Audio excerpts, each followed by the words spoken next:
Baik, terima kasih. Halo kawan UGM semuanya. Assalamualaikum warahmatullahi wabarakatuh. Salam sehat Waalaikumsalam semuanya warahmatullahi untuk kawan wabarakatuh. UGM. Dan gimana nih kabar kalian hari ini? Semoga selalu sehat, tugas sekolahnya maupun tugas kuliahnya lancar ya, masa depan terlihat semuanya ya. Yang mau daftar di UGM tahun ini, semoga bisa diterima, amin. Dan berbahagia sekali saya pada pagi hari ini menyapa kawan UGM semuanya yang mungkin saat ini sedang menyaksikan live UGM update, ini masih mode rebahan ya. Ayo bangun, bangun semuanya. Informasi tentang SNMPTN dan SBMPTN kita hadirkan pagi ini di live UGM update hari ini di seluruh media sosial Universitas Gadjah Mada. Eh, Betul sekali ya. Di kesempatan pagi hari ini kita akan gali informasi-informasi yang berkaitan dengan SNMPTN dan juga SBMPTN. Dan terkhusus lagi bagaimana UGM menindaklanjuti sistem penerimaan mahasiswa baru tahun 2021 ini. Dan inilah yang ditunggu-tunggu kawan UGM kemarin-kemarin karena sudah banyak yang menunggu jadwal SNMPTN maupun SBMPTN. Dan sudah tersambung melalui sambungan Zoom pada kesempatan pagi hari ini 3 narasumber, baik dari LTMPT atau Lembaga Tes Masuk Perguruan Tinggi, dan juga dari Universitas Gadjah Mada, kampus impian kawan UGM semuanya. Yang pertama saya ingin menyapa narasumber dari LTMPT, ada Profesor Budi Widiobroto, Ketua Pelaksana Eksekutif LTMPT. Selamat pagi Prof. Budi. Selamat pagi Mas, terima kasih. Alhamdulillah, sehat selalu Prof. Alhamdulillah sehat. Alhamdulillah, baik. Ini sudah mulai pusing ria ini kayaknya, SNMPTN mulai dibuka ini ya Prof ya. J. Baik, dan narasumber kita yang kedua, ini ada Wakil Rektor Bidang Pendidikan, Pengajaran dan Kemahasiswaan Universitas Gadjah Mada, Profesor Dr. Insinyur Jagal Wiseso Marseno. Selamat pagi Prof. Selamat pagi Mas Adit, selamat pagi semua Prof. Budi, Mbak Iva, dan adik-adik Pagi sekalian. semuanya. Baik. Assalamualaikum. Waalaikumsalam. Terima kasih Prof. Jagal. Dan yang terakhir ada Kepala Bagian Humas dan Protokol Universitas Gadjah Mada, Dr. Iva Aryani. Selamat pagi Bu Iva. Pagi Mas Adit, kawan UGM semua, selamat pagi semua. Baik, terima kasih dah. 3 narasumber yang kita hadirkan di sini nanti akan memberikan informasi-informasi penting mengenai SNMPTN dan juga SBMPTN, mulai dari tata cara pendaftaran, model seleksinya, sampai ke timeline atau waktu pelaksanaan SNMPTN. Dan berhubung kita live ya hari ini, kawan UGM bisa mengajukan pertanyaan di kolom komentar, baik di Instagram, Facebook, Twitter, maupun YouTube Universitas Gadjah Mada. Dan nanti 3 penanya terbaik kita akan berikan merchandise dari Universitas Gadjah Mada tentunya. Jadi siapkan pertanyaan terbaik untuk bisa dilayangkan ke 3 orang narasumber kita pada pagi hari ini ya. Baik, kita masuk ke pertanyaan pertama. Mungkin saya akan melontarkan terlebih dahulu ke Prof. Budi dulu nih dari LTMPT. Kalau saya melihat di website LTMPT sudah ada istilahnya persentase SMA yang boleh mengikuti SNMPTN dari mulai 75%, 25%, dan juga ada yang 5%, Prof. Nah, sebenarnya siapa saja sih yang bisa mengikuti SNMPTN ini, Prof? Baik, terima kasih Mas Adit. Mohon izin Prof. Jagal untuk menjelaskan ke masyarakat. Jadi intinya siapa saja yang boleh mengikuti SNMPTN itu adalah adik-adik SMA, SMK dan MA ya yang sekarang ini masih duduk di kelas 12 ya. Kemudian tadi disinggung oleh Mas Adit bahwa kok ada yang punya jatah 40%, 25%, dan 5%. Nah, itu tergantung dari sekolah tersebut memiliki atau dinilai oleh BAN SM akreditasinya itu apa. Nah, jadi tadi disampaikan kalau yang 40% itu adalah dari sekolah yang akreditasinya A. Kalau dan selanjutnya. Saya kira itu Mas Adi. Jadi intinya kelas 12. Tapi kelas 12 masih ada syaratnya. dia bersekolah di SMA, MA, dan SMK, artinya memiliki NPSN, dan siswanya sendiri memiliki NISN. Itu, makasih. Oke, baik. Kalau misalnya berbicara perbedaan SNMPTN tahun ini dan tahun kemarin 2020, apakah ada perbedaan, Prof?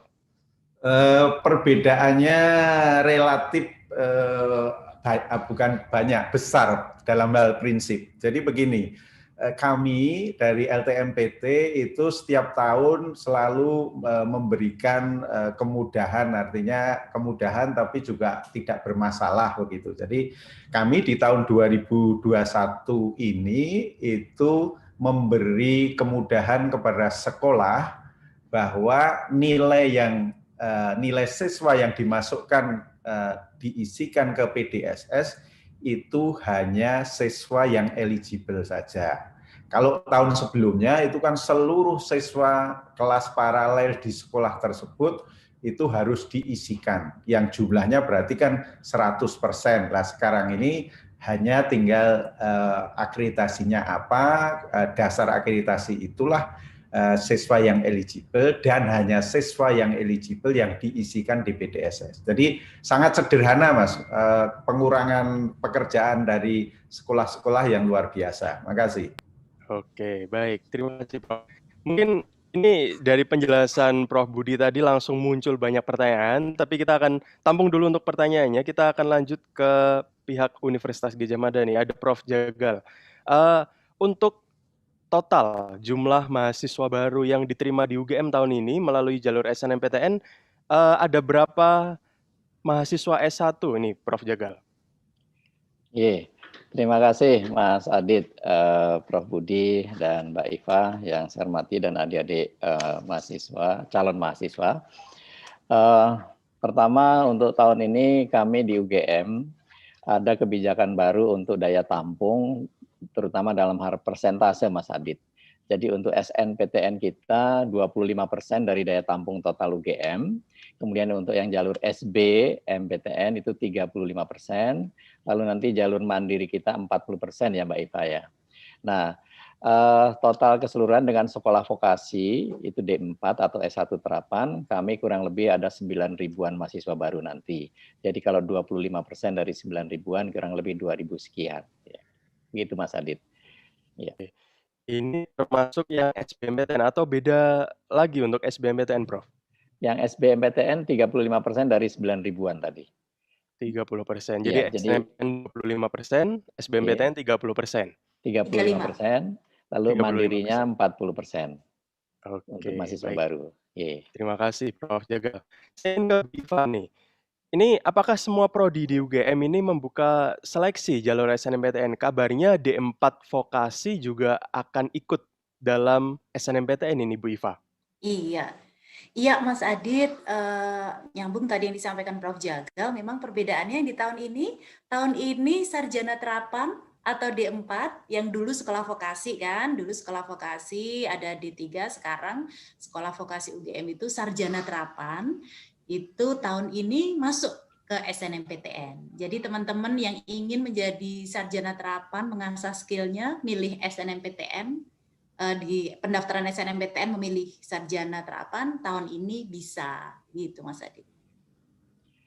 Mungkin tidak hanya SNPTN ya Mbak Iva ya, tapi di SNMPTN dan juga, SB dan mandiri. Nanti mandiri juga. Iya, betul. Wah, spesial berarti D4 tahun ini bisa dipilih oleh mahasiswa baru UGM ya? Bisa. Iya.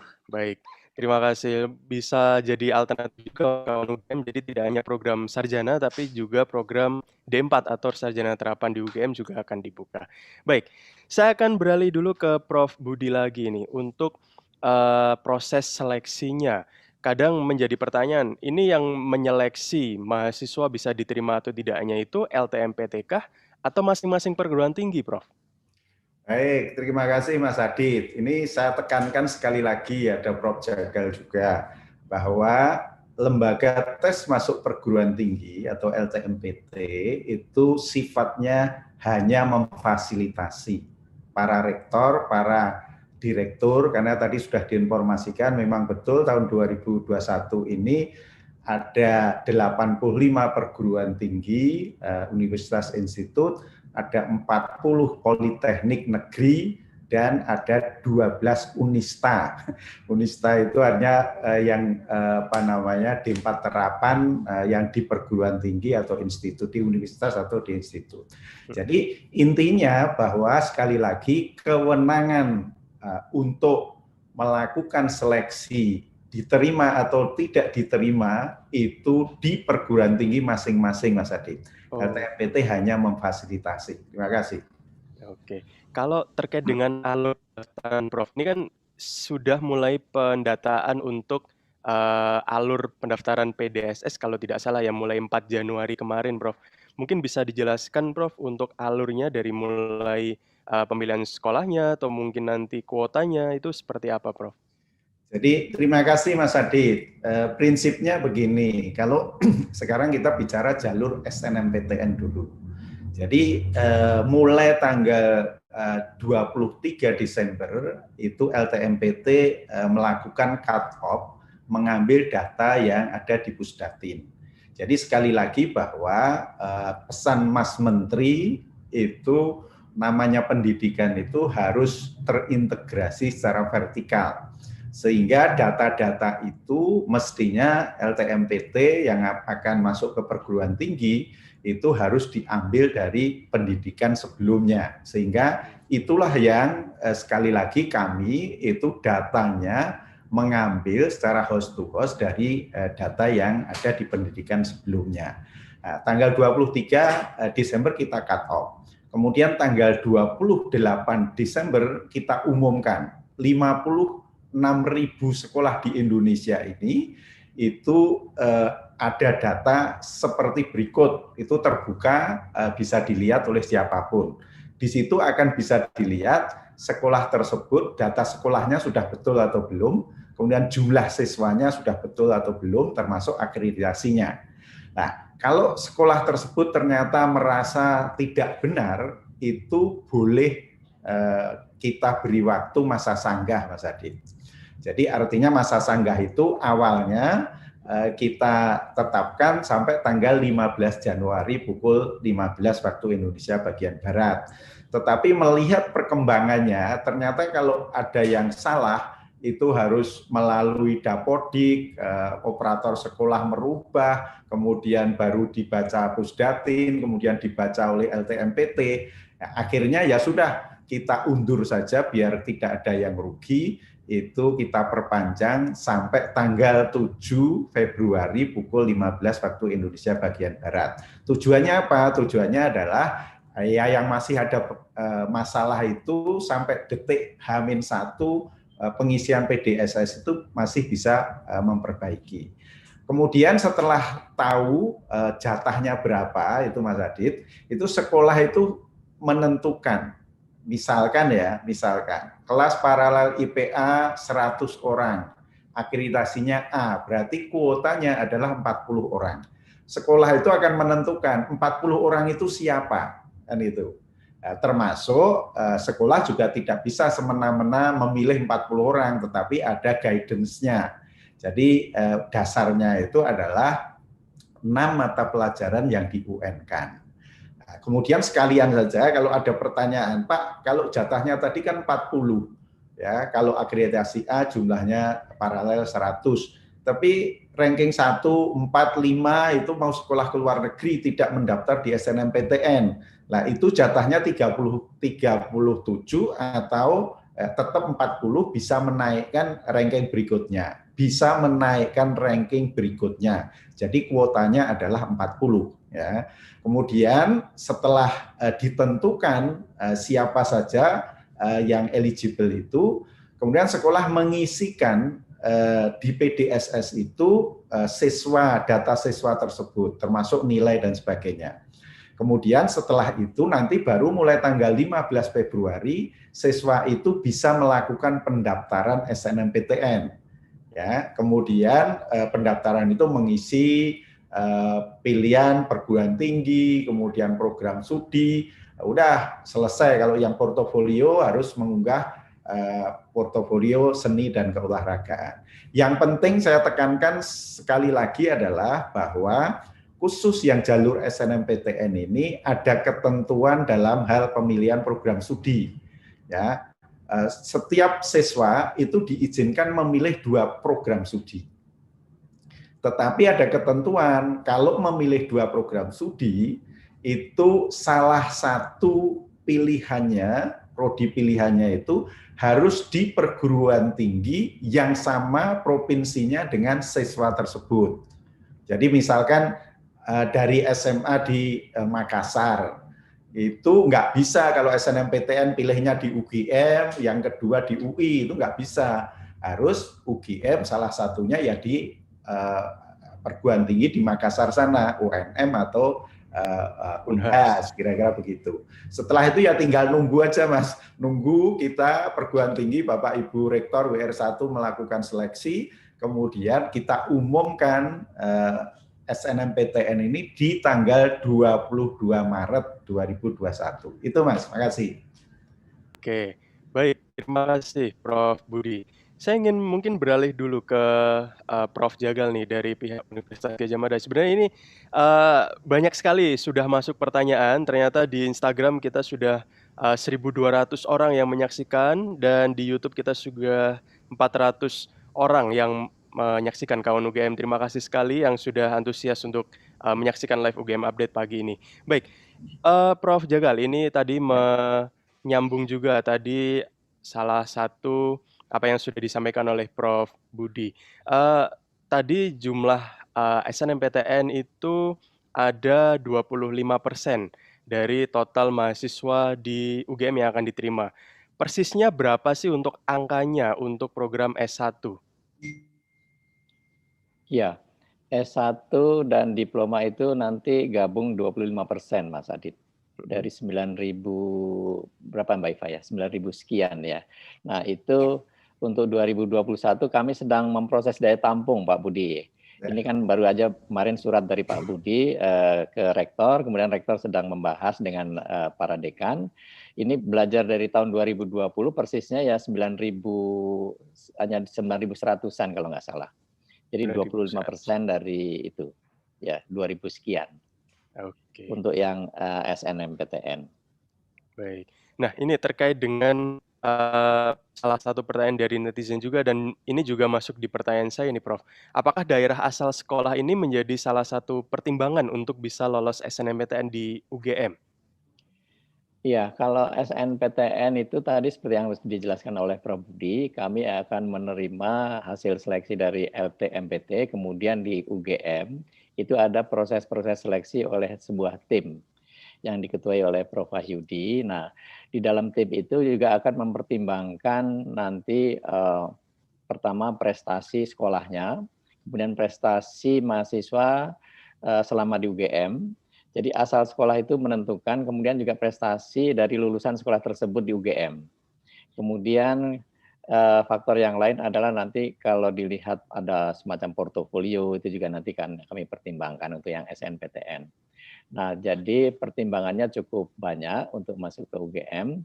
Lalu kalau dari ketentuan LTMPT tadi, pertama kalau siswa itu memilih 2 prodi, maka akan dipertimbangkan dia harus memilih prodi di provinsi asal, kemudian yang kedua di provinsi luar prodi di luar provinsinya. Nah, UGM dalam hal ini tentu saja sudah menerima hasil seleksi itu dari LTMPT ya Prof. Budi ya, mengenai asal provinsinya tadi. Lalu di UGM sendiri nanti oleh tim itu akan dilihat walaupun provinsinya sama, berasal sama-sama dari Sulawesi Selatan misalnya, atau bahkan dari sekolah yang sama, itu nanti akan di-ranking juga prestasi raportnya selama semester 1 sampai dengan semester 5 ya Mbak Iva ya. Ya. Begitu Pak Adit. Ya. Baik. Terima kasih. Menambah sedikit Mas Adit ya. Silakan Bu Iva. Prof. Jagal. Memang jadi kalau untuk SNMPTN memang asal sekolah itu menjadi pertimbangan ya Prof. Jagal ya. Akreditasi, asal sekolah, menjadi pertimbangan. Tetapi banyak netizen yang bertanya soal zonasi, bukan pertimbangan asal sekolah itu bukan persoalan zonasi. Artinya tidak harus yang berasal dari Yogyakarta itu peluangnya lebih tinggi daripada teman-teman dari daerah lain. Karena ini kan seleksi nasional gitu. Jadi silakan teman-teman dari daerah lain pun juga jangan takut untuk memilih UGM karena nggak ada sistem zonasi seperti itu. Betul, jadi Seperti tadi yang sama porsinya ya Bu Iva ya, jadi tidak hanya yang Sleman karena UGM di Sleman gitu betul. terus prioritas Iya, Sleman ya? nanti orang yang rumahnya Terban peluangnya paling besar keterima di UGM kalau zonasi. Oke, Gitu. baik, Asal terima sekolah kasih. itu pertimbangannya adalah di akreditasi, di bagaimana sekolahnya, alumninya gitu. Bukan wilayahnya. Bukan wilayah, Gitu baik. Mas Adit. Sedikit Terima menambahkan Mas kasih. Adit, ini Di tadi untuk zonasi sebetulnya tadi dilakukan oleh LTMPT Pusat, zonasi dalam artian pembagian berdasarkan provinsi asal sekolah, itu saya rasa sudah bagus Prof Budi. Jadi nanti perguruan tinggi di provinsi asalnya itu juga akan Ada yang minat. ada yang minat di situ. Oke, saya rasa Saya nambah saja, ini saran untuk Prof Jagal. Siap. Jadi begini, kan ada keluhan-keluhan dari sekolah-sekolah yang sebetulnya kualitasnya bagus, tetapi belum punya track record di perguruan tinggi yang dituju. Nah, itu kan kemungkinan indeks sekolahnya jadi kecil, jadi nggak akan ada yang diterima. Nah ini saya kira kita di LTMPT tahun 2020 sudah memfasilitasi kita membuat perankingan nilai UTBK ya berdasarkan siswa, berdasarkan sekolah, berdasarkan provinsi dan sebagainya. Mungkin itu bisa salah satu untuk dipertimbangkan untuk membantu teman-teman yang mempunyai kualitas SMA-nya bagus, tetapi belum ada track record siswanya di perguruan tinggi tujuan. Itu Prof Jagal, makasih. Saya rasa policy dari Prof Budi bagus sekali. Jadi UGM sesuai dengan jati dirinya sebagai universitas nasional itu mempertimbangkan distribusi geografis Prof Budi. Jadi teman-teman SMA dari Papua yang mungkin SMA-nya itu belum pernah masuk ke UGM itu kami pertimbangkan Prof Budi. Ya. Oke, makasih. Baik, terima kasih. Mungkin ini juga menjawab pertanyaan Prof Jagal sekaligus mungkin bisa menjawab apakah harus ada alumni UGM dulu, alumni dari SMA tersebut untuk bisa diterima di UGM? Tidak harus Mas Adit, tidak harus. Tetapi memang bagi SMA-SMA yang sudah sering masuk ke UGM itu nanti akan dicek juga kinerja alumni SMA tersebut di UGM. Itu akan kami pertimbangkan untuk salah satu dari bahan pertimbangan kami. Jadi bagi SMA-SMA yang belum pernah ada siswanya yang diterima di UGM tapi berprestasi baik, kami pertimbangkan Prof Budi, saya rasa. Jadi jangan khawatir Mas Adit. Oke, jangan khawatir ya UGM yang mungkin alumni dari sekolahnya belum ada yang masuk di UGM, masih ada kesempatan untuk bisa jadi alumni sekolahnya yang pertama untuk bisa masuk ke UGM ya. Oke, baik saya ingin beralih ke Bu Iva. Bu Iva, ini banyak sekali pertanyaan dari kawan UGM.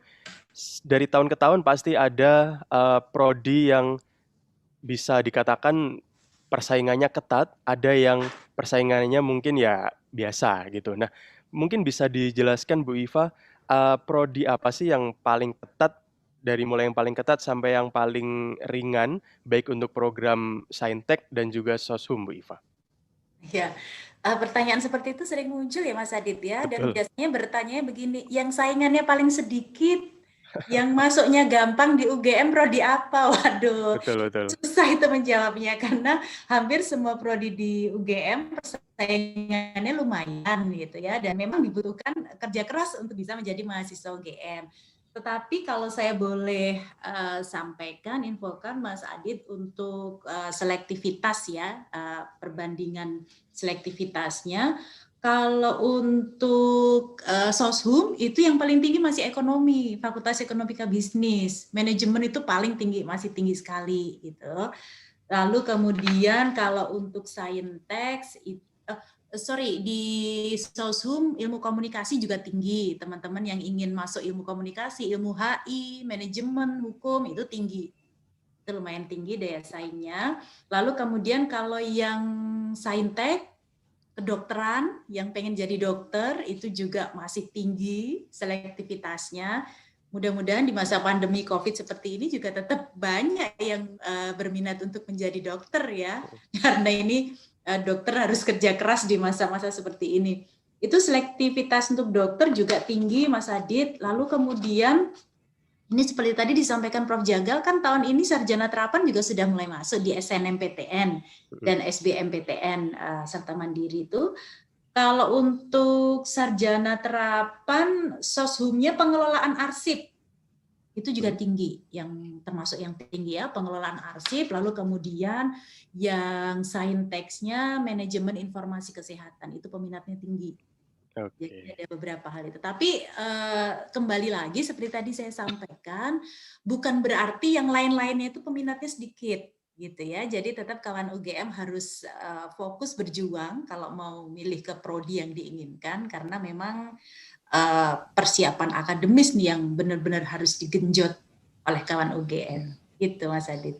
Itu ya, ya. Sedikit menambahkan Mas Adit tentang selektivitas atau tingkat kompetisi itu yang tertinggi 1 berbanding 147 Mas Adit. Jadi harus mengalahkan 147 orang. Yang terendah itu 1 banding 16. Berarti ini juga termasuk tinggi juga. Nah itu yang rentang yang ada di UGM. Menambahkan tadi. Terima kasih. Baik. Terima kasih Prof. Jagal dan juga Bu Iva. Saya ingin kembali lagi ke Prof. Budi dari LMPT mengenai dokumen yang harus dipersiapkan oleh calon mahasiswa ini, Prof. Budi. Apa saja sih persyaratannya? Kabarnya untuk prestasi itu tidak lagi bisa masuk ke persyaratan ya, Prof. ya? Jadi begini Mas Adit, kalau jalur SNMPTN itu sekali lagi kita LTMPT dan atas izin perguruan tinggi itu kan memberi kewenangan penuh kepada sekolah. Artinya kita memberi kepercayaan kepada sekolah apapun yang dilakukan oleh sekolah, kan itu.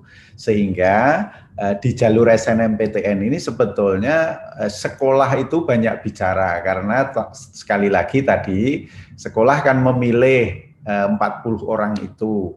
Kemudian setelah itu sekolah itu memasukkan data-data yang dimiliki oleh seluruh siswa, bukan seluruh, 40% kalau akreditasinya A yang eligible tadi ke PDSS.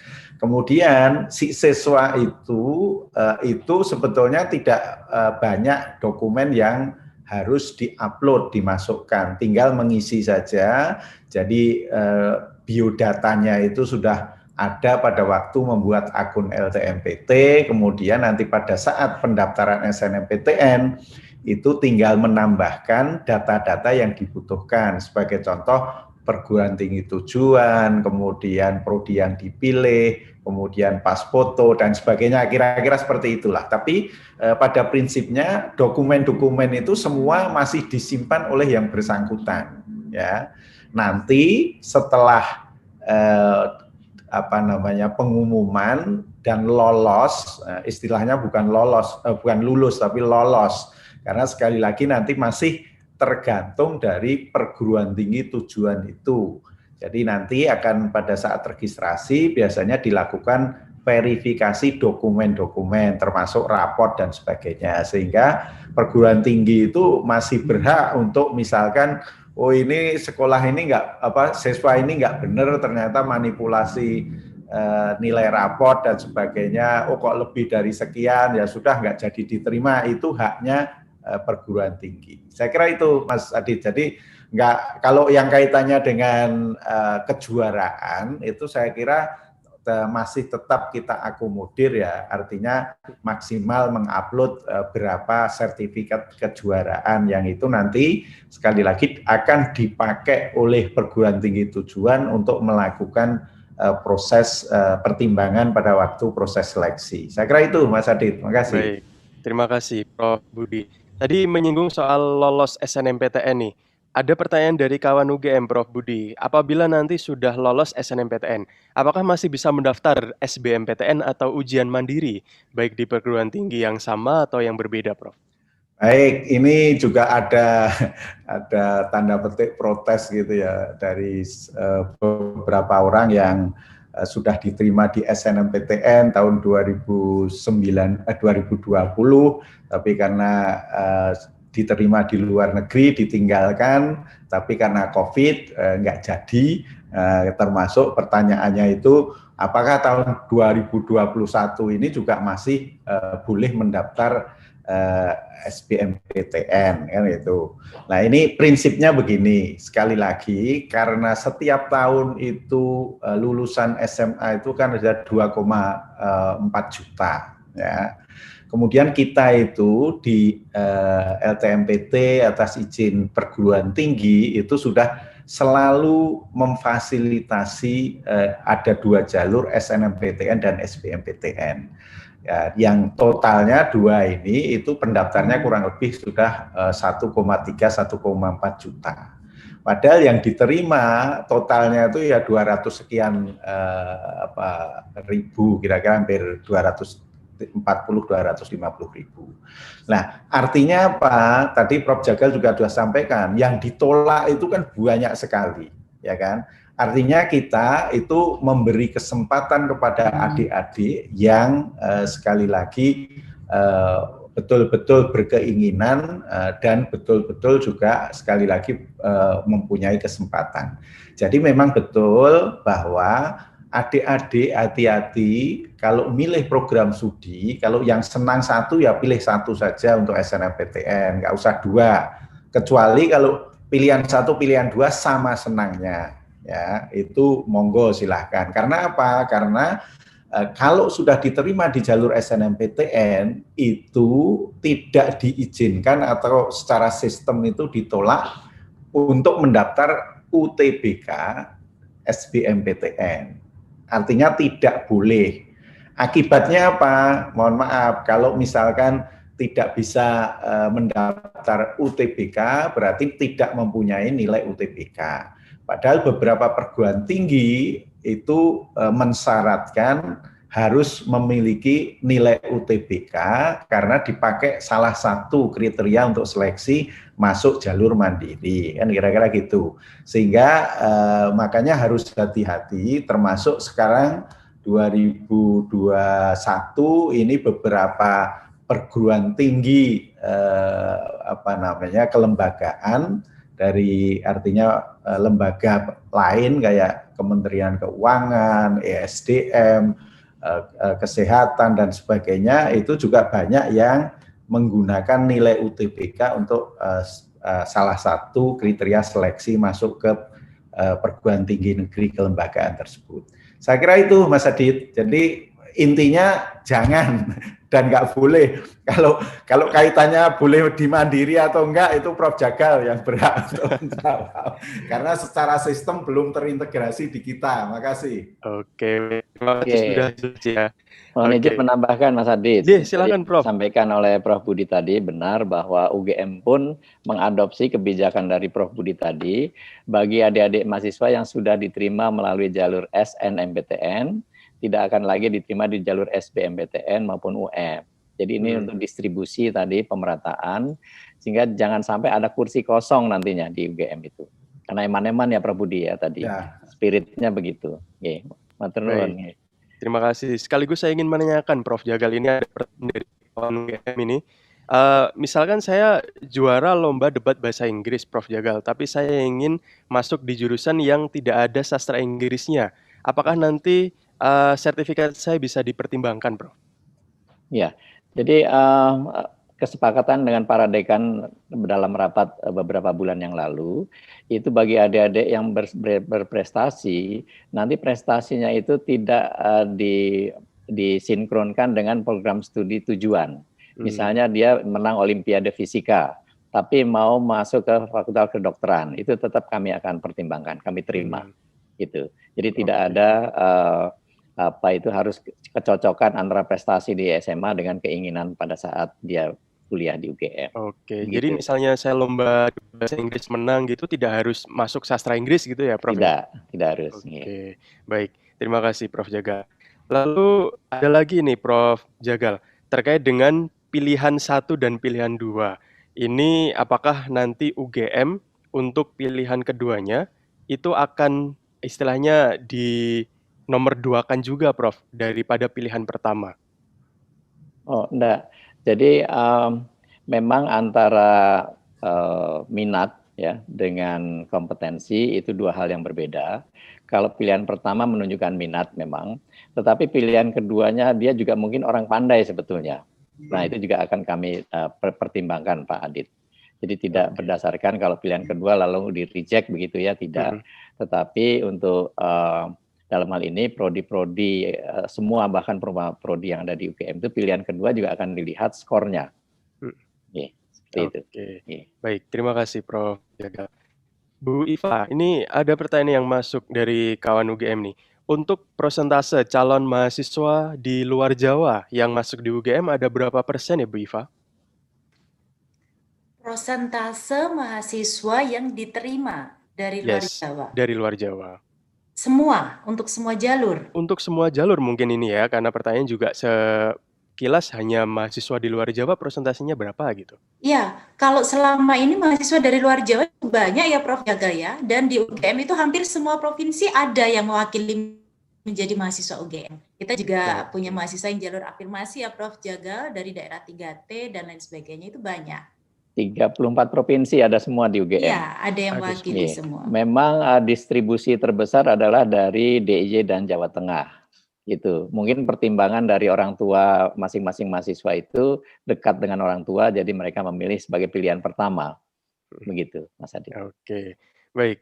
Terima kasih. Wow, ini cukup banyak pertanyaan yang harus saya sampaikan ke 3 narasumber ya.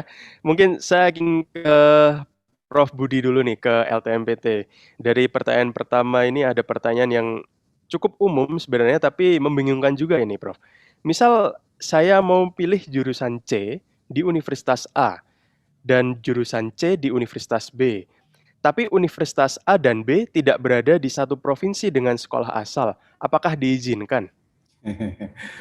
Jadi Mas Adit dan teman-teman semua, sahabat UGM, jadi tadi sebetulnya sudah sangat jelas, sudah saya sampaikan khusus untuk yang SNMPTN. Jadi jalur SNMPTN. Tadi termasuk sudah saya sampaikan bahwa atas kebijakan Majelis Rektor Perguruan Tinggi Negeri Indonesia itu membuat aturan untuk sekali lagi memberi kesempatan kepada perguruan tinggi yang di timur, di luar Jawa lah kira-kira seperti itu, agar di jalur SNMPTN ini juga mendapatkan pendaftar yang cukup, ya, sehingga dengan pertimbangan itu ada ketentuan yang kalau memilih 2 program studi itu salah satunya harus berada di provinsi yang sama dengan asal SMA-nya. Jadi pertanyaan itu dijawab berarti nggak bisa. Jadi kayak Makassar tapi ngambil satu di UGM, satu di Undip atau satu di UI. Jadi nggak boleh. Tapi nanti kalau jalur SBMPTN itu bebas. Jadi misalkan adik yang dari SMA di Makassar tadi itu boleh mengambil dimanapun. Jadi dua-duanya di Jawa, dua-duanya di UGM itu juga tidak masalah. Terima kasih Mas Adit. Baik, terima kasih Prof Budi. Ada lagi nih Prof, kira-kira untuk sertifikat seperti apa yang bisa diperhitungkan dalam SNMPTN 2021? Itu Prof Jagal itu. Jadi artinya tadi kan saya sudah informasikan bahwa namanya seleksi akan diterima atau tidak terima itu dilakukan oleh perguruan tingginya, sehingga silahkan itu Prof Jagal yang akan menjawab sertifikat kayak apa dan sebagainya. Mungkin saja menurut perkiraan saya antara sertifikat di bidangnya yang sesuai dengan prodi dengan yang tidak itu pasti nanti juga akan dinilai berbeda. Jadi mungkin yang misalkan juara Olimpiade kimia ngambilnya di kimia seperti itu pasti akan mempunyai nilai lebih tinggi dibanding misalkan juara debat bahasa Inggris ngambil di kimia, mungkin begitu. Monggo silahkan Prof. Jagal. Oke, ya mungkin Prof. Jagal mungkin bisa menjawab ini terkait dengan sertifikat yang mungkin bisa diperhitungkan di SNMPTN 2021. Apakah mungkin nanti sertifikat olahraga atau mungkin sertifikat bidang seni kah atau mungkin hanya keorganisasian di sekolah kah? Mungkin seperti apa Prof. Jagal? Oke, terima kasih Mas Adit, menyambung apa yang disampaikan oleh Prof. Budi tadi. Di UGM itu memang mempertimbangkan pula capaian-capaian atau kinerja adik-adik ketika mereka masih siswa SMA. Itu ketika dia di SNMPTN mungkin belum lolos, nanti akan ada PBU Mas Adit, penelusuran bibit unggul. Nah, jadi kita akan mempertimbangkan misalnya ada sertifikat tentang kejuaraan olahraga apa, lalu itu bisa memilih PBU di UGM untuk bidang seni, olahraga, dan tari misalnya. Nah, itu nanti bisa dialihkan ke sana. Tetapi untuk SNMPTN tadi ketika kami menerima daftar dari LTMPT, lalu kami adakan rapat di tim seleksi, itu mempertimbangkan pula portofolio tadi yang dimiliki oleh adik-adik mahasiswa. Tetap kami perhitungkan. Begitu, Sadit. Masih di mute, Mas. Oh ya, siap. Terima kasih Prof. Jagal. Ada pertanyaan juga ini untuk Prof. Jagal, perwakilan UGM. Apakah top 1000 sekolah dalam UTBK 2020 berpengaruh dalam seleksi SNMPTN di UGM, Prof? Bagaimana peluang sekolah yang berbeda provinsi dengan UGM? Iya. Jadi karena prestasi atau kualitas itu kan merupakan fungsi waktu juga ya Pak Mas Adit ya. Jadi mungkin yang tahun lalu berkualitas bisa saja tahun ini kualitasnya menurun ya Prof. Budi ya. Itu kita akan pertimbangkan dari tahun ke tahun Mas Adit. Jadi tidak ada sesuatu yang pasti, misalnya 5 tahun yang lalu berprestasi, kemudian tahun ini juga akan berprestasi. Nah, kami akan mempertimbangkan kondisi real yang sekarang ini ada di sekolahnya masing-masing. Jadi adik-adik calon-calon mahasiswa itu adalah hasil didikan dari SMA yang saat ini sedang berproses, begitu Mas Adit. Kita perhatikan tentang akreditasinya, kemudian juga tentang kinerjanya dan sebagainya. Seperti itu. Jadi tentang top 1000 SMA itu ya hanya untuk patokan saja, tetapi bukan penentu, begitu. Oke, baik. Terima kasih, Prof. Jagal. Prof. Budi, ini ada pertanyaan lagi nih. Prof, saya kan mau nanya, SNMPTN itu pakai nilai rapot. Setahu aku nilai rapot itu bisa diubah-ubah angkanya menjadi rata-rata 90-an atau 80-an ke atas. Itu gimana nggih, Prof? Jadi begini, kami Mas Adit dan teman-teman semua, prinsipnya itu sudah memberi kewenangan, kepercayaan kepada sekolah. Jadi termasuk di situ itu pengisian PDSS itu ada disclaimer-nya loh Mas Adit. Jadi bahwa apa yang diisikan adalah benar dan ini ya kayak sumpah lah gitu ya. Karena termasuk ada surat pernyataan dari kepala sekolah. Ya, jadi artinya apa? Artinya kalau ada 1-2 sekolah yang seperti itu mungkin. Tetapi sekali lagi itu nanti masih akan diverifikasi oleh masing-masing perguruan tinggi tujuan.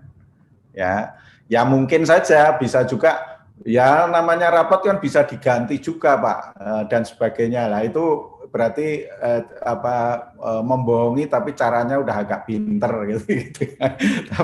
Tapi sekali lagi kami itu LTMPT yang memfasilitasi perguruan tinggi ini sudah melakukan berbagai cara agar sekali lagi apa yang diterima oleh masing-masing perguruan tinggi untuk dilakukan seleksi itu sudah data yang benar kan itu. Dan Mas Adit yang perlu juga diketahui bahwa di internal sekolah itu sebetulnya sudah ada kontrol sosialnya juga. Jadi artinya dengan adanya pemeringkatan berbasis dari 6 mata pelajaran yang di-UN-kan dan sebagainya, itu kalau tidak dilakukan dengan benar, pasti orang tuanya akan protes karena tidak mempunyai kesempatan untuk mendaftar di SNMPTN atau nggak eligible. Saya kira itu Mas, tapi menurut saya kok jangan nggak usah khawatir terlalu pesimis, terlalu tidak percaya kepada orang lain dan sebagainya lah. Insya Allah semua jujur gitu. Makasih Mas. Baik, terima kasih Pak Budi. Saya ingin ke Bu Iva nih. Bu Iva, ini banyak sekali apa ya istilahnya klarifikasi dari UGM, katanya UGM itu ada blacklistan, itu apa ini Bu Iva? Oh, blacklistan. Sebenarnya, nah ini Prof. Jaga nih nanti yang bisa menjawab. Blacklist itu tidak ada di UGM, tetapi ya sebaiknya kalau memang sudah diterima di apa namanya ya tetap harus menikmati, menjalani pilihannya, prodinya dan lain sebagainya yang memang sudah diterima, karena kita menghimbau ini pada teman-teman UGM semua. Waktu Anda diterima di salah satu prodi di UGM, menempati kursi di situ, maka Anda sudah menyingkirkan sekian banyak orang yang mungkin benar-benar memerlukan kursi itu dan menangis pada waktu ditolak. Nah, ini nih yang harus diperhatikan. Jadi jangan disia-siakan. Di luar sana masih banyak orang yang mengharapkan kursi yang sudah Anda dapatkan pada saat diterima di UGM. Itu yang paling utama, Mas Adit. Jadi beberapa kali saya kalau ketemu dengan kawan UGM itu selalu seperti itu ya. Saya nggak suka dengan prodinya. Itu prodinya itu nanti kalau lulus jadi apa? Pertanyaannya begitu. Ini saya sering berbagi pengalaman. Dulu waktu saya diterima di Fakultas Filsafat yang nangis, Mas Adit. Tapi ternyata saya waktu itu berpikir juga begitu, bahwa saat saya diterima di Fakultas Filsafat itu ada orang yang juga menangis karena tidak diterima di Fakultas Filsafat, padahal itu cita-citanya. Gara-gara saya masuk gitu. Jadi saya merasa berdosa kalau saya kemudian melepas. Lalu kemudian saya mencoba mengenal ilmunya, menikmatinya, dan lama-lama bisa cinta dan mendapatkan masa depan yang baik dari ilmu filsafat. Jadi itu selalu yang saya sampaikan pada kawan UGM kalau ketemu di berbagai macam acara begitu, Bu, prodinya soalnya saya nggak suka, prodinya orang tua saya nggak suka karena dipikir nanti kalau lulus dari sana jadi apa. Waduh, masa depan kita itu tidak hanya ditentukan oleh prodi, tapi masih banyak hal lagi yang bisa ditentukan. Jadi kalau saya menghimbau itu, begitu Anda sudah diterima, manfaatkan peluang itu, manfaatkan kesempatan itu sebaik-baiknya. Betul sekali Bu Iva. Nah ini banyak sekali istilahnya hoax atau mungkin sekedar hal-hal yang menyesatkan untuk kawan UGM juga nih di media sosial Bu Iva. Kadang mereka menerima info dari akun yang tidak resmi lah, atau mungkin kadang dari surat kabar yang mungkin belum jelas dan lain sebagainya. Mungkin antisipasinya supaya kawan UGM itu bisa dapat informasi yang eligible, yang benar-benar pasti, itu bisa diaksesnya di mana ini Bu Iva? Iya, Mas Adit, ini banyak sekali ya. Kalau saya lihat media sosial yang dengan nama akun LTMPT itu banyak. Media sosial yang akunnya pakai nama SNMPTN dan SBMPTN itu banyak sekali. Media sosial yang akunnya pakai nama UGM apalagi banyak sekali. Dan mereka semua berlomba-lomba memberikan informasi yang kadang kita nggak tahu informasinya itu dapat dari mana, benar atau salah. Jadi sekali lagi saya selalu menghimbau pada teman-teman calon mahasiswa baru, kawan UGM yang sekarang ini sedang mempersiapkan diri untuk berjuang menjadi mahasiswa PTN tahun 2021, perhatikan benar-benar cari akun yang memang benar-benar akun resmi. Kalau mau cari informasi silakan langsung ke ltmpt.ac.id atau ke akun PTN yang dituju, akun resmi officially. Jangan asal ada tulisannya UGM masuk ke sana. Akunnya UGM di UGM Yogyakarta itu ada centang birunya, semua ada di sana. Bisa juga ke admisi UGM atau bisa juga ke ada hotline-nya ya, nanti mungkin diinfokan ya Mas Adit hotline-nya untuk mencari informasi. Kalau ada yang bingung, kawan UGM bingung mau cari tahu ini benar nggak ya ada berita seperti ini, silakan konfirmasi ke akun resminya UGM, ke Instagram, ke YouTube, ke Line, Twitter, langsung bertanya di situ. Kami adminnya UGM pasti akan menjawab. Gitu. Jadi pokoknya jangan kemana-mana selain akun resmi perguruan tinggi, selain ke akun ltmpt.ac.id atau um.ugm.ac.id. Sudah dilihat di situ saja, dipantau terus di situ. Gitu. Hati-hati, memang harus hati-hati ke akun-akun yang mengatasnamakan LTMPT, SNMPTN, UGM, dan lain sebagainya. Juga ini satu hal yang mau saya pesankan juga nih Mas Adit untuk kawan UGM, mungkin banyak kawan UGM yang ikut bimbingan belajar untuk menambah kemampuan akademisnya. Boleh, itu bagus ya, mempersiapkan diri, tetapi juga berhati-hati terhadap informasi dari bimbelnya. Jadi harus di cross check lagi ke akun officially, baik itu LTMPT maupun ke akun PTN gitu ya. Jangan semua ditelan mentah-mentah. Itu penting banget supaya tidak tersesat. Betul. Terima Terima kasih menambahkan sekali. Mas Adit, menambahkan apa Silakan yang Prof. disampaikan Bu Iva tadi. Ada beberapa catatan penting yang mungkin bisa saya sampaikan untuk calon-calon mahasiswa UGM. Yang pertama tadi, jangan percaya pada orang yang mengaku bisa memasukkan putranya di UGM. Itu jangan sekali-sekali. Ya. Bisa saja dia calok, padahal dia nggak ngapa-ngapain, lalu kalau nanti diterima dia minta uang misalnya, padahal dia nggak ngapa-ngapain. Lalu yang kedua, di UGM tidak ada pungutan selain biaya atau tarif yang ada di laman resmi UGM. Jadi laman resmi LTMPT juga demikian. Kemudian yang ketiga, UGM tidak mengenal calon mahasiswa diterima cadangan, itu nggak ada. Atau diterima di kelas transisi misalnya, itu nggak ada. Jadi ya hanya ada diterima dan tidak. Lalu UGM juga hanya menerima mahasiswa S1 dan diploma 4 atau sarjana terapan pada semester ganjil, jadi yang masuk bulan Agustus. Selain itu nggak ada penerimaan lain. Jadi jangan mau kalau diiming-imingi bisa diterima di bulan Desember misalnya, itu jangan mau ya. Tadi tentang bimbel juga atau bimbingan tes, mohon dicermati kebenarannya. Kemudian kalau ada informasi yang kurang jelas, silakan melihat laman resmi LTMPT dan um.ugm.ac.id. Begitu Mas Adit, terima kasih. Saya nambah sedikit Mas Adit, izin, silakan, karena Bu Iva dan Pak Jagal sudah sampaikan. Jadi sekali lagi pada masyarakat semuanya, jadi mohon kalau mencari informasi itu di laman resmi. Jadi baik LTMPT maupun perguruan tinggi tujuan.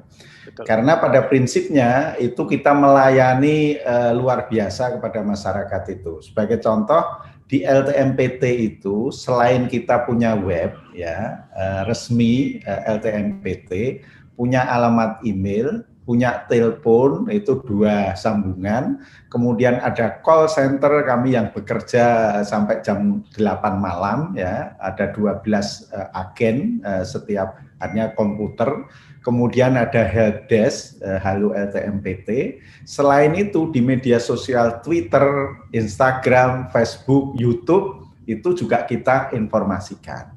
Jadi sekali lagi, mohon sekali lagi pada masyarakat untuk mendapatkan informasi yang dari sumber yang terpercaya, yang benar. Sebagai contoh sajalah, saya agak mohon maaf juga untuk menjelaskan ke masyarakat agar tidak dimanfaatkan oleh mungkin orang-orang yang tidak bertanggung jawab. Jadi misalkan masalah masalah pembobotan dari nilai UTBK maupun TKA. Itu kan sudah beredar luar biasa, prediksi-prediksi dan sebagainya. Nah, perlu saya sampaikan bahwa sampai detik ini untuk seleksi tahun 2021, saya saja tidak tahu pembobotan dari subtes itu. Karena prosesnya itu begitu nanti tes UTBK, kemudian kita lakukan proses penskoran, ya, kemudian hasil penskoran itu baru akan kita bobot. Nah, kapan? Artinya kok sudah bisa memprediksi bobotnya kayak gini, itu kan terus terang saya pribadi sebagai ketua pelaksana LTMPT saja tidak tahu. Nah, ini contohnya. Jadi mohon sekali lagi masyarakat tidak terkecoh dengan apa yang dilakukan oleh teman-teman yang tidak bertanggung jawab. Saya kira itu Mas Adit, terima kasih. Baik, terima kasih Prof. Budi atas jawabannya ya ini dan juga arahan juga untuk kawan UGM semuanya untuk selalu memantau laman resmi baik LTMPT ataupun perguruan tinggi yang dituju. Yang sudah biru ini UGM sudah bisa di-follow, silahkan informasi-informasi yang ada seputar SNMPTN, SBMPTN atau UTBK, lain sebagainya semuanya akan kita hadirkan juga selain di laman resmi LTMPT, di UGM pun juga akan kita hadirkan di sana ya. Baik, Prof. Jagal, ini ada pertanyaan untuk Prof. Jagal tentunya. Saya Mahendra dari SMK Kehutanan Negeri Kadipaten. Izin bertanya, apakah UGM menerima siswa SMK di jalur SNMPTN dan prodi yang dipilih apakah harus sesuai dengan jurusan di SMK? Iya, terima kasih yang dari kehutanan tadi. Jadi di UGM itu kan ada 3 jalur masuk, Mas Adit ya. Nah itu memang untuk SMK tertentu yang tadi mungkin sesuai dengan fakultasnya, itu sangat tergantung dari prodi-prodi yang akan menerimanya. Seperti di kehutanan itu memang ada kebijakan melalui jalur UGM mandiri, jadi bukan dari DSN, itu mempertimbangkan kesesuaian atau kecocokan dengan SMK-nya. Nah kalau yang SN ini kami sepenuhnya pada LTMPT, kemudian kami seleksi melalui tim seleksi khusus di UGM. Kalau nanti kami pertimbangannya itu memang tadi distribusi geografis kami pertimbangkan, ya mungkin bisa saja diterima. Seperti itu Mas Adit. Jadi untuk khusus jalur SN itu tidak murni kesesuaian dengan SMK-nya tadi. Baik, terima kasih Prof. Jagal. Saya ingin ke Prof. Budi nih. Prof. Budi ada pertanyaan dari kawan UGM via Instagram. Prof. Budi, mohon izin, apakah Camaba yang saat ini berstatus gap year ada petunjuk khusus dalam proses pendaftaran? Karena masih banyak yang bingung terkait dengan harus tidaknya verifikasi status kelulusan. Oke, jadi gini, pertama kalau kita bicara SNMPTN ya, tadi kan sudah clear bahwa itu khusus untuk adik-adik yang kelas 12, ya kan. Kemudian untuk yang jalur UTBK SBMPTN, artinya yang jalur SBMPTN itu memang diizinkan yang mendaftar itu selain kelas 12 itu juga angkatan atau lulusan tahun 2020 dan 2019 ya. Jadi boleh 2 tahun ke belakang. Nah, kemudian prosedurnya itu prinsipnya mulai tahun 2018 itu LTMPT kan sudah ngambil kebijakan single sign on. Artinya setiap peserta baik itu yang mendaftar di SNMPTN, UTBK, SBMPTN itu harus memiliki akun LTMPT. Tetapi kami dari LTMPT ini juga memberi kemudahan kepada masyarakat. Sehingga adik-adik angkatan 2019 dan 2020 yang akan mengikuti UTBK dan mendaftar di SBMPTN itu pada prinsipnya kalau sudah memiliki akun LTMPT tidak perlu membuat lagi. Cuma masalahnya kadang-kadang lupa password dan lain sebagainya. Itu di sistem kita juga sudah memfasilitasi untuk lupa password dan sebagainya.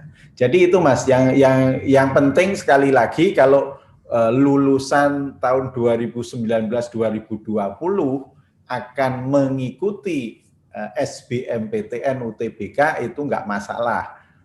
Kita enggak inilah apa namanya perlakuannya juga sama dengan yang 2021. Itu saya kira. Baik, terima kasih Prof. Budi. Kita masih bahas SNMPTN, sudah banyak sekali pertanyaan ya ini. Ini belum lagi kita akan bahas SBMPTN setelah ini ya. Oke, ada lagi nih Prof. Budi. Prof ingin bertanya, jadi di sekolah saya itu ada 2 angkatan yang ikut SNMPTN 2021. Angkatan reguler dan angkatan KBC atau kelompok belajar cepat yang hanya 2 tahun atau Axel. Apakah penilaian 2 angkatan tersebut itu nanti akan berbeda, Prof? Jadi begini, sekali lagi kami ya itu percayakan semuanya kepada sekolah. Tetapi pada prinsipnya sistem PDSS yang kita kembangkan itu sudah mengakomodir baik itu sekolah yang menggunakan kurikulum basis jam, basis SKS, kemudian akselerasi, kemudian reguler dan sebagainya. itu sekolah yang akan menentukan, menyetarakan dan sebagainya, sehingga data yang dimasukkan ke PDSS kita itu sudah sesuai, dalam artian bisa dilakukan untuk seleksi baik itu adik-adik yang akselerasi maupun non akselerasi. Saya kira itu, Mas. Jadi nggak usah khawatir, yang penting jujur saja. Jujur, diisikan apa adanya, dan sudah ada petunjuk pedomannya. Silahkan kalau masih agak kurang jelas, download dulu panduannya, dibaca, baru mengisi. Kira-kira gitu, Mas. Makasih. Oke, baik, Prof. Budi. Mungkin saya ingin melontarkan pertanyaan dulu ke Prof. Jagal, setelah itu saya akan lanjut ke SBMPTN. Prof. Jagal, ini ada yang bertanya mengenai apakah nanti ketika saya sudah diterima IUP misalnya, apakah saya masih ada kemungkinan diterima SNMPTN? Prof. Jagal. Terima kasih Mas Adit. Jadi kami kebijakannya di UGM, bagi adik-adik calon mahasiswa itu yang sudah diterima di IUP ataupun SN ataupun SB ataupun UM itu tidak bisa lagi diterima di salah satu pintu masuk tadi. Jadi kebijakan UGM untuk tahun ini Prof. Budi itu demikian. Karena sayang sekali tadi kursi-kursi kosong itu ketika tidak diisi oleh adik-adik mahasiswa yang membutuhkan. Nah, kalau sudah diterima di IUP, maka tidak akan diterima di SN atau sebaliknya. Jadi mana yang duluan itu ya udah dia akan harus selamanya di situ menentukan jodohnya dari situ. Oke, terima kasih. Baik, Prof. Jagal, terima kasih. Prof. Budi, kita lanjut ke topik berikutnya, kita bahas SBMPTN, Prof. Nah, ini siap. Ini akan seru sekali ini terkait dengan SBMPTN tahun ini 2021. Tadi SNMPTN bisa diikuti oleh kelas 12 saja pastinya untuk SMA, SMK dan juga yang bisa dipilih pastinya. Nah, untuk peserta UTBK SBMPTN ini bisa diikuti oleh siapa saja, Prof. Budi?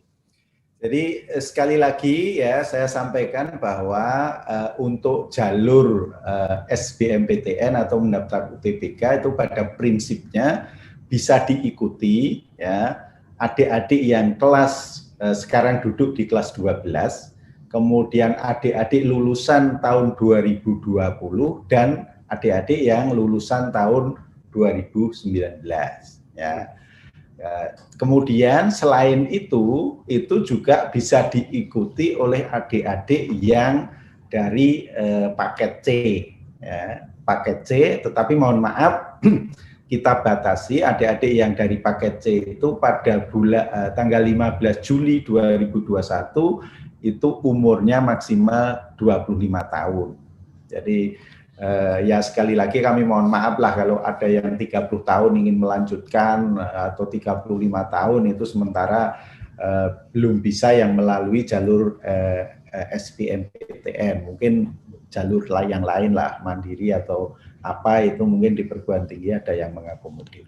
Saya kira itu Mas Adit. Baik, terima kasih Prof. Budi.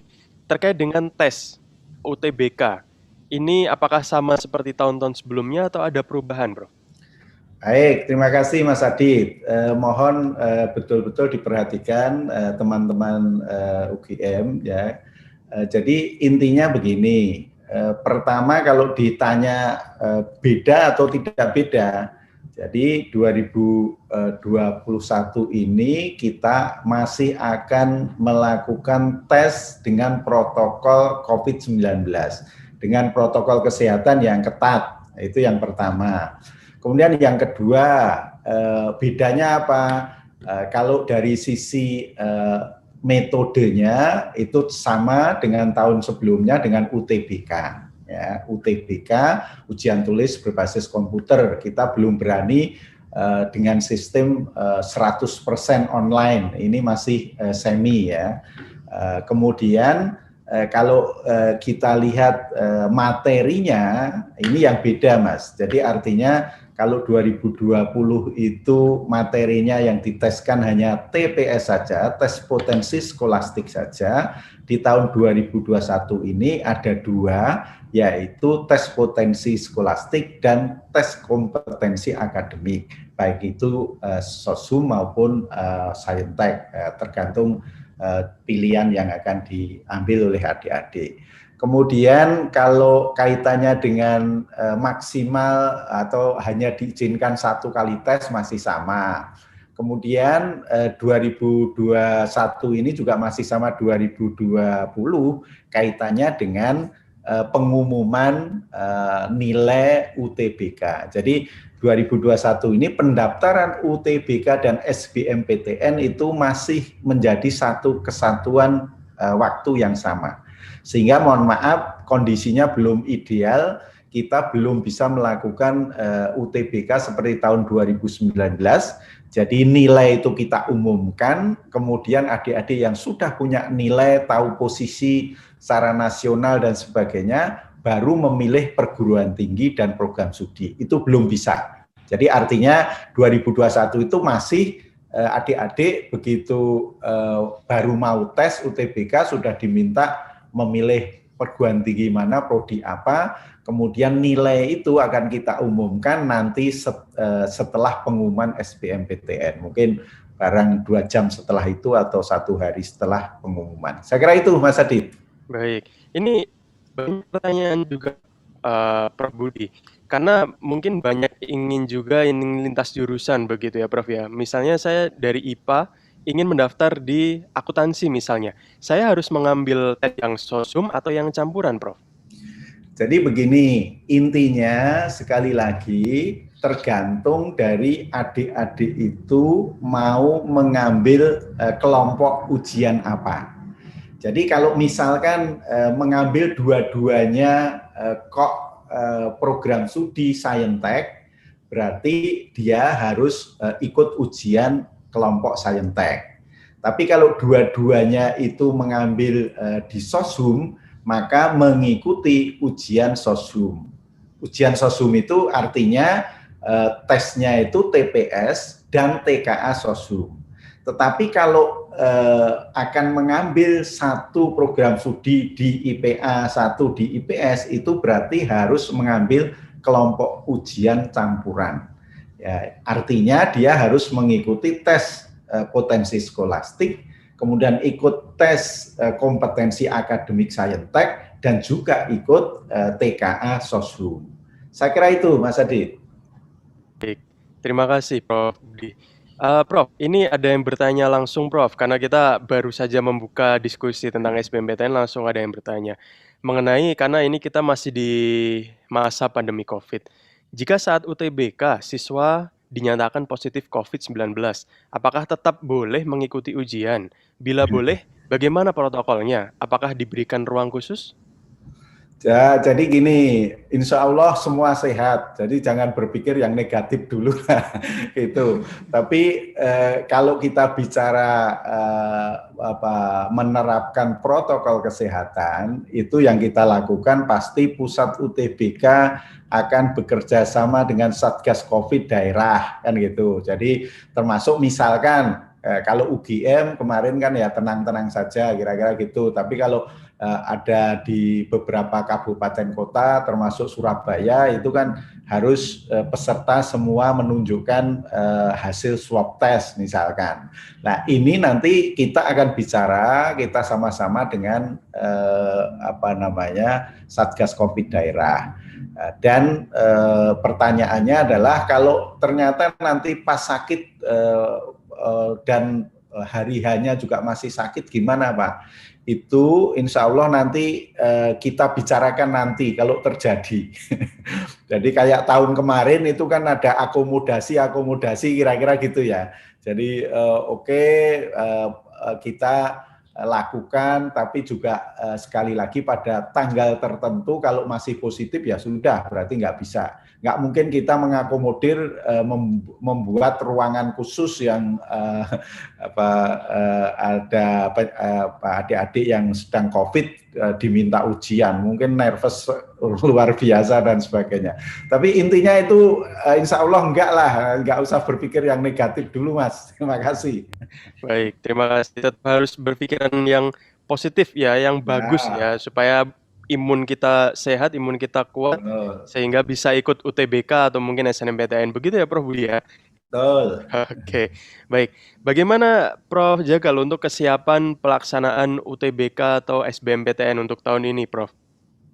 Oke, baik, terima kasih Mas Adit. Saya ingin menambahkan yang disampaikan oleh Prof Budi terkait dengan bagaimana kalau ada kandidat atau calon pada hari H-nya itu dites ternyata positif ya Prof Budi ya. Nah. Itu karena itu udah datang jauh-jauh dari lokasi dari Wonosobo misalnya begitu, kita bisa menyediakan ruang khusus Prof Budi. Jadi kami sediakan, biasanya memang tidak banyak sih, pengalaman tahun lalu memang ada. Nah, jadi kesiapan kami tetap sesuai dengan instruksi dari LTMPT, yaitu harus koordinasi dengan pemerintah daerah setempat, kemudian juga mendapatkan izin dari pemerintah daerah setempat dan juga Satgas COVID Provinsi, kemudian Satgas COVID UGM sendiri. Nah, ini kami siapkan. Kalau ada nanti adik-adik mahasiswa itu yang belum punya surat keterangan swab atau surat keterangan rapid, itu UGM menyediakan di GMC dan juga unit-unit yang kami tugaskan seperti itu. Mungkin Bu Iva ada tambahan, silakan. Monggo Bu Iva, mungkin ada tambahan terkait dengan kesiapan UGM pastinya?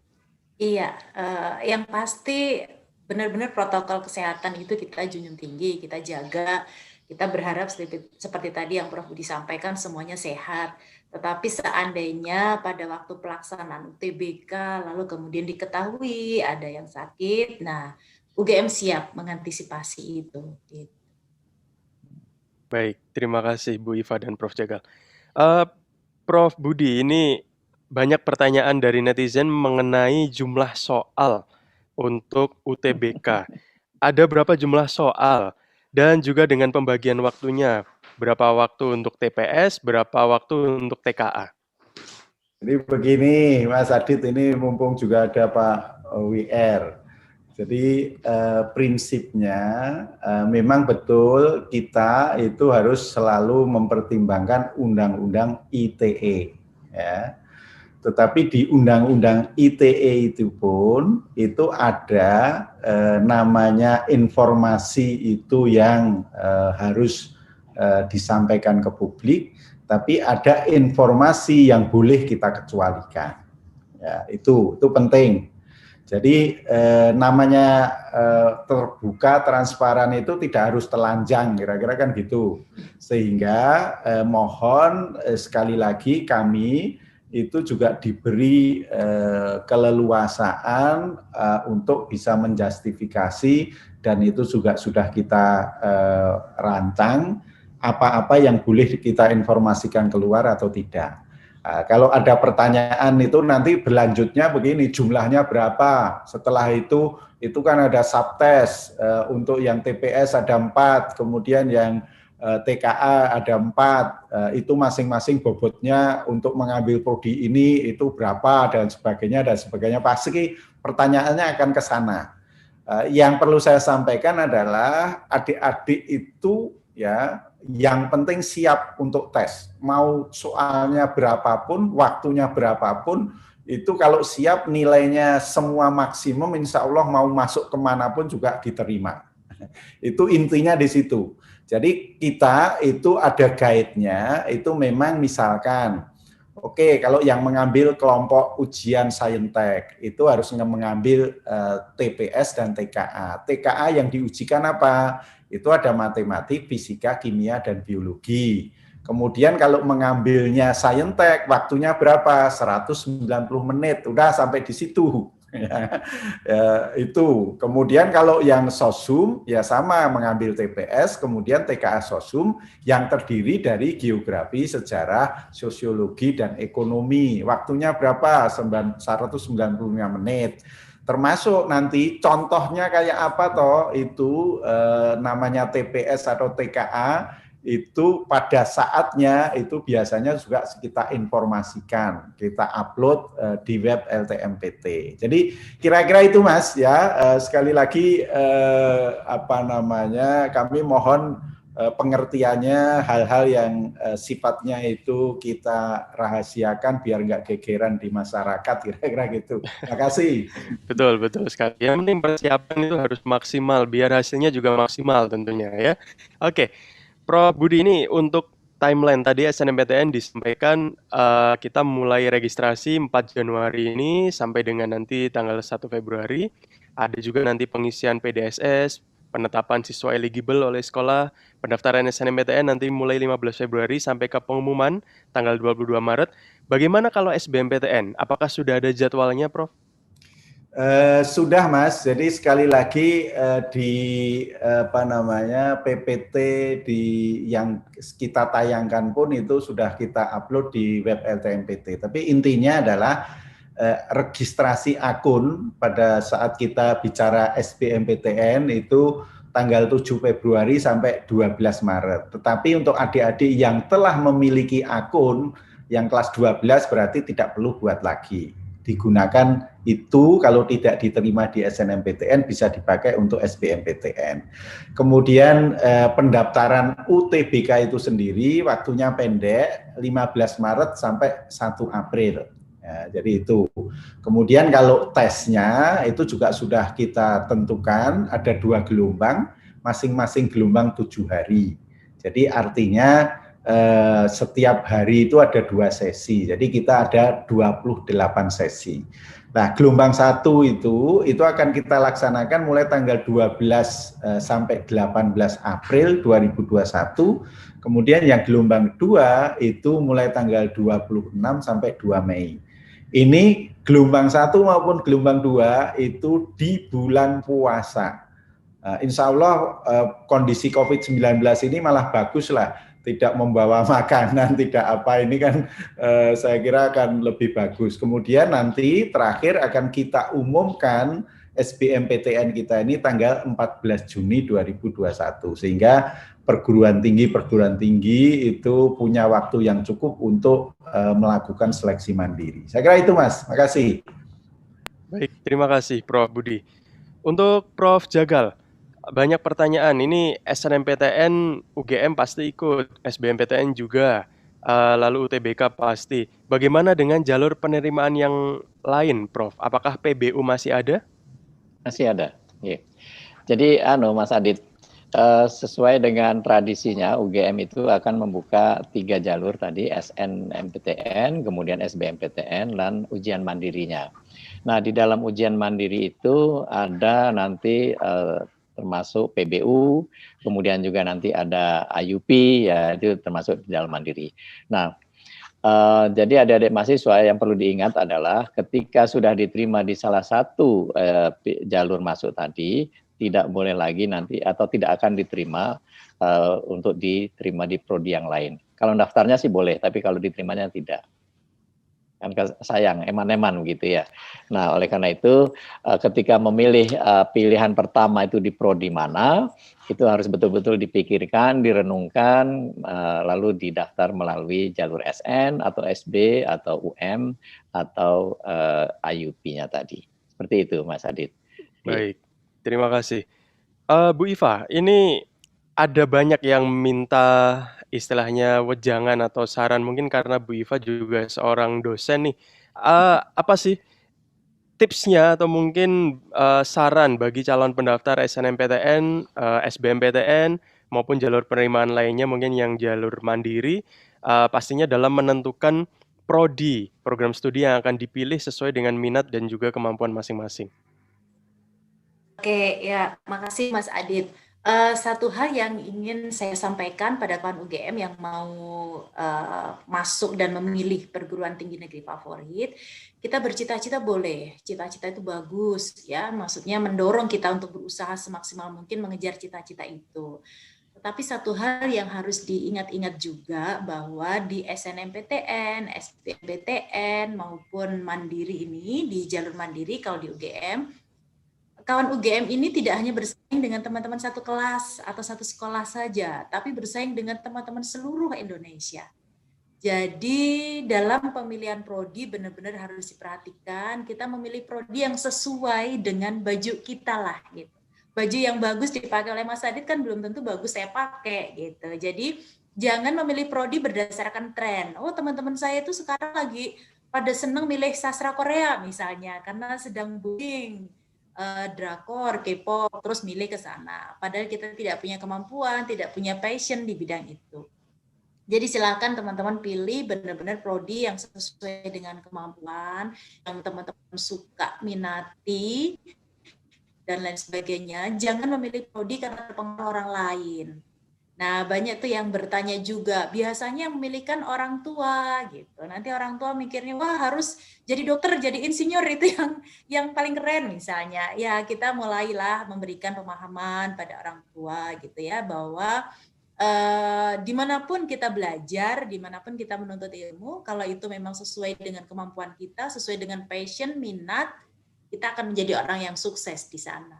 Itu. Selain tentu saja mempersiapkan akademik ya, itu strategi pemilihan prodi, lalu mempersiapkan belajar dengan baik, mempersiapkan diri, jaga kesehatan dalam situasi seperti sekarang ini, hindari dulu keluar-keluar, hindari dulu kumpul-kumpul macam seperti tadi yang Prof. Budi sampaikan, jaga kesehatan agar pada waktu seleksi kita tetap sehat, prima, bisa melaksanakan tes dengan baik. Dan yang terakhir, minta doa restu dari orang tua dan guru, itu penting juga. Supaya langkah kita jadi lebih mudah untuk mencapai cita-cita. Itu deh Mas Adit. Baik, terima kasih. Kalau Prof. Budi, mungkin ada pesan untuk kawan UGM yang ingin mengikuti jalur SNMPTN, SBMPTN, atau mungkin ujian mandiri nantinya? Baik, pesannya begini. Pertama, mencari informasi di sumber yang benar. Itu yang pertama. Kemudian yang kedua, catat betul tanggal-tanggal pelaksanaan proses di SNMPTN, UTBK maupun SBMPTN. Jangan sampai sekali lagi, oh ternyata ketiga-tiganya SN dan SB itu harus punya akun LTMPT baru bisa mendaftar. Nah, lupa nggak buat akun, itu berarti sudah bunuh diri itu ya. Itu. Kemudian yang terakhir saya kira adik-adik yang mengambil jalur SNMPTN sekali lagi pada waktu pemilihan itu yang benar, yang sesuai tadi disampaikan Bu Iva, passionnya di mana, mohon juga orang tua wali itu juga memberi kesempatan kepada siswanya pilihannya apa sehingga nanti yang dipilih itu betul-betul yang disenangi kalau diterima di SNMPTN yaitu registrasi dan sudah di sana karena kebijakan hampir banyak perguruan tinggi itu kalau sudah diterima di SN atau SB itu ya tidak diizinkan untuk mendaftar di mandiri. Kemudian yang terakhir saya kira ada 3 jalur yang bisa ditempuh untuk membangun masa depan adik-adik dan perguruan tingginya juga banyak. Dan kalau kita bicara perguruan tinggi di Indonesia itu ada 4.000 sekian, jadi yang negeri memang hanya 150 sekian, tapi kalau yang swasta juga banyak. Artinya sekali lagi tadi Bu Iva sudah sampaikan masa depan Anda nanti di masyarakat termasuk ya kehidupan Anda itu sangat tergantung dari masing-masing. Jadi bukan dari perguruan tinggi mana dan sebagainya, tapi kalau bisa bergabung dengan UGM atau UI atau ITB itu mungkin akan lebih memuluskan, memudahkan, mungkin itu saja. Saya kira gitu aja Mas Adit, makasih. Baik, terima kasih.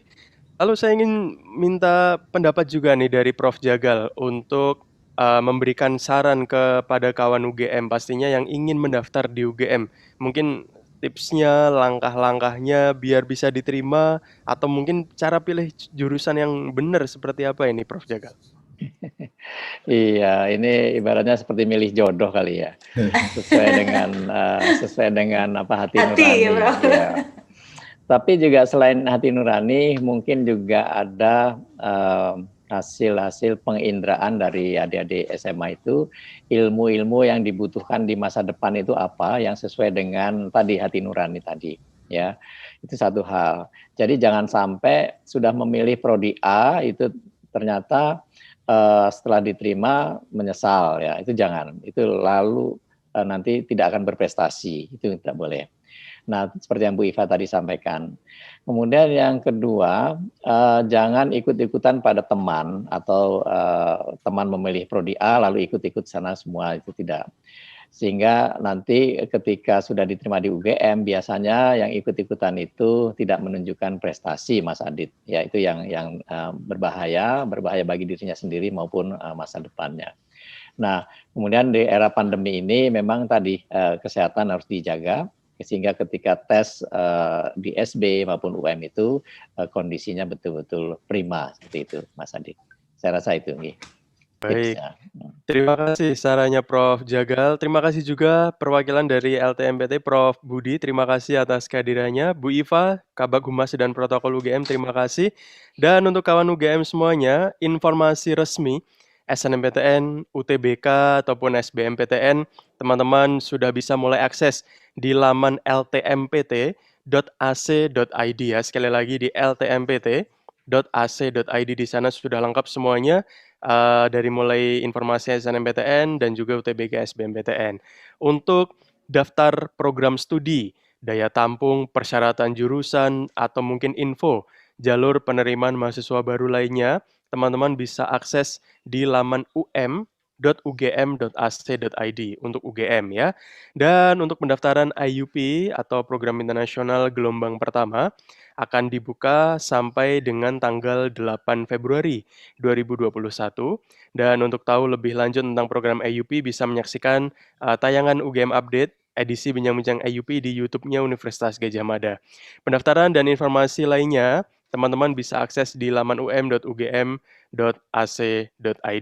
Dan untuk UGM Update sesi hari ini kami cukupkan sekian karena waktu juga memaksa kita untuk harus selesai sampai di sini. Dan kami ingatkan untuk segmen UGM Update berikutnya hadir setiap hari Selasa dan Kamis pukul 9 pagi hanya di channel resmi Universitas Gadjah Mada, baik di Instagram, Facebook, YouTube, dan juga Twitter Periscope. Bagi yang ketinggalan episode hari ini, misalnya live, ini teman-teman bisa langsung menyaksikan di YouTube Universitas Gadjah Mada, di channel YouTube Universitas Gadjah Mada. Semua yang sudah kita tayangkan atau siarkan secara live, ini semuanya ada di channel YouTube Universitas Gadjah Mada. Sebelum saya tutup nih, saya akan mengumumkan siapa 3 penanya terbaik edisi UGM Update tanggal 26 Januari hari ini. Nanti akan di-DM oleh admin UGM, untuk selanjutnya akan dikirim merchandise menarik dari Universitas Gadjah Mada. Yang pertama yang beruntung mendapatkan merchandise menarik, yaitu Mahendra dari SMK Kehutanan Negeri Kadipaten yang tadi bertanya mengenai SMK apakah harus mendaftar di jurusan yang sama. Lalu berikutnya yang kedua ada, ini tidak ada nama namun pertanyaannya nanti akan kita lacak di lamannya UGM ya. Yang pertanyaannya mengenai gap year ya untuk pendaftaran SNMPTN. Apakah nanti nilainya akan sama atau tidak? Nanti kita akan coba menghubungi pihak yang terkait. Dan yang ketiga atau yang terakhir yang beruntung mendapatkan merchandise UGM, yaitu, wah ini juga tidak ada namanya, namun kita akan cari juga nanti di Instagram, yang pertanyaannya mengenai angkatan reguler dan kelas atau kelompok belajar cepat atau AKSAL ya. Nanti 3 orang yang beruntung yang sudah saya sebutkan sebelumnya akan kita kirimkan merchandise menarik dari Universitas Gadjah Mada. Dan sebelum saya tutup, saya ingin mengucapkan terima kasih nih kepada 3 orang narasumber, Prof. Budi, terima kasih informasi-informasi yang sudah diberikan. Lalu Prof. Jagal dari Universitas Gadjah Mada, terima kasih Prof. Jagal, sehat selalu. Dan juga Kabag Humas dan Protokol, terima kasih informasi yang sudah disampaikan. Semoga kita semuanya sehat, tidak termakan hoax ya. dan kita semuanya bisa melangsungkan seleksi SNMPTN maupun SBMPTN dengan lancar, dan teman-teman kawan UGM semuanya bisa diterima di perguruan tinggi favoritnya masing-masing. Sekali lagi terima kasih kawan UGM juga yang sudah menyaksikan di YouTube. Tadi ada hampir 2.000 viewers yang ada di YouTube lebih, dan juga di YouTube kita juga ada 1.500-an viewers yang menyaksikan di YouTube. Di Facebook juga ada lebih dari 150 orang. Di Twitter juga kita hampir 200 orang yang menyaksikan. Terima kasih sekali kawan UGM yang sudah antusias mengikuti live UGM update hari ini. Semoga kawan UGM semuanya sehat selalu dan bisa diberikan keberkahan, bisa diberikan pencerahan masa depannya mau seperti apa ya.